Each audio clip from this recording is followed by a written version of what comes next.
it's Marley Major from ButAreYouMakingAnyMoney.com. How are you? Well, if you found yourself on this link, it's probably because you're looking to double your hourly rate. Like, aren't we all, right? So I think one of the key things to remember is that even if you don't charge an hourly rate, you still want to know what your hourly rate is. Here's why. Because if you, let's say, want to make $100 an hour in your business, and you can hire somebody to do something for like $10 an hour in your business, well, it becomes really simple when you actually know how much you earn, whether or not you should add things to your to-do list or whether you should sub them out to like a virtual assistant or somebody else to handle for you. It just helps you focus and drill down a lot better, and then ultimately you, as the business owner, focus on what's the best use of your time.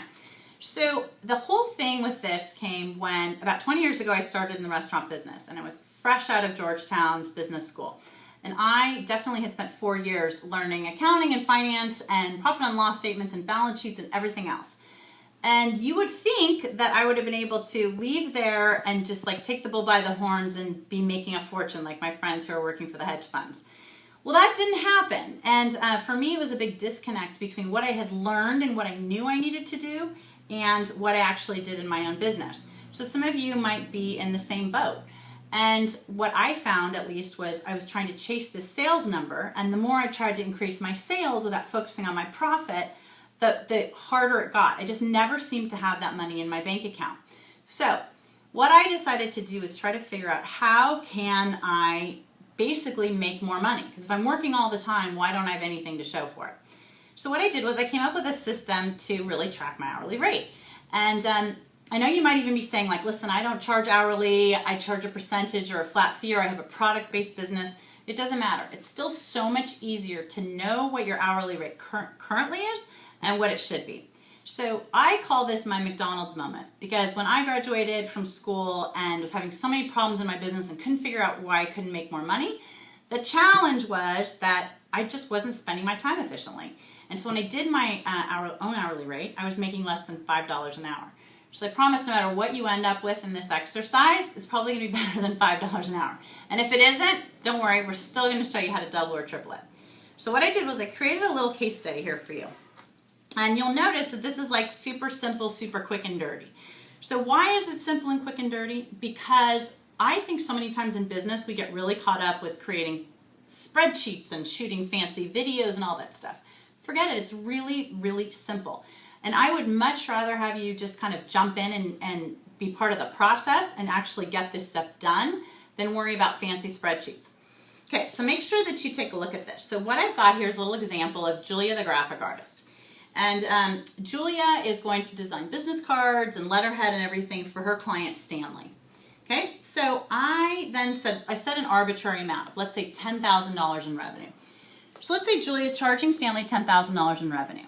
And what that's going to include is the printing and the delivery and all that stuff and the website of this whole suite that she's hiring, that she's handling for Stanley.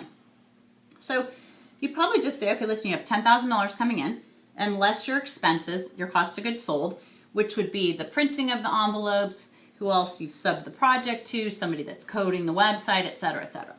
So let's say for purposes of our example that you've got $7,000 in expenses.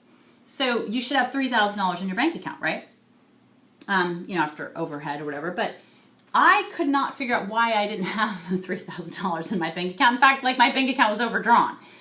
So what I knew I needed to do is I needed to figure out where else was everything going. So I realized there were some other costs, what I call cost of goods sold, that I was forgetting.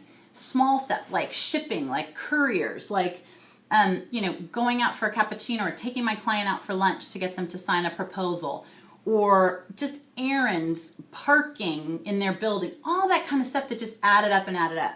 So for purposes of our argument, let's say that you have $2,000 in extra little miscellaneous expenses. Well, now you should be at $1,000. That should be the gross profit on your project. Maybe less than you thought initially, but it should be about $1,000. The problem here is that you haven't paid yourself. We haven't even paid taxes, and we haven't taken into consideration overhead. But this is just a quick and dirty number. You should have in your bank $1,000. And you might if you were never taking a paycheck. But what I believe is that the key to determining your hourly rate is to take that $1,000 and then add up all of the time that you spent with that particular client or on a particular project, okay? So that would be all the time, all the hours emailing, texting, phone calls, site visits, researching, billing the client, driving to meetings, being in the meetings, anything related to that particular project. Now you might want to be asking yourself, okay, well, how do I know if that expense, if that latte, or if that time driving to an appointment really should be billed to that client? Well, it's pretty easy. My litmus test is you ask yourself, would you have incurred the expense or spent the time if you weren't working with that particular client? Would you have incurred the expense or would you have spent the time if you weren't working with that particular client? Well, let's take parking, for example. You wouldn't have had the $14 parking fee downtown if it weren't for that particular client, because you wouldn't have had to drive downtown, right? You wouldn't have taken the client out to lunch or bought them a gift after the event. So therefore, obviously, you wouldn't have had that expense. So the goal is to really just take your revenue, subtract all of your expenses, subtract all those other little miscellaneous expenses we all forget about, and then get that final number. And then take that number and divide it up by all of the hours you spent on the project. I recommend you do this about 2 or 3 times for 2 or 3 projects in order to get your hourly rate.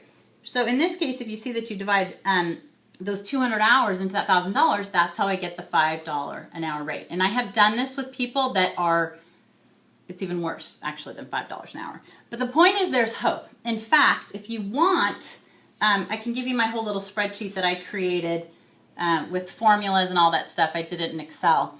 And if you want that, I'm happy to share it. You can certainly recreate this little example like I did. Just do it on your own. It's pretty basic. You know, revenue minus expenses, then whatever's left over, and then divide that by the number of hours you spent. But if you think that the Excel spreadsheet will help you, happy to send it over.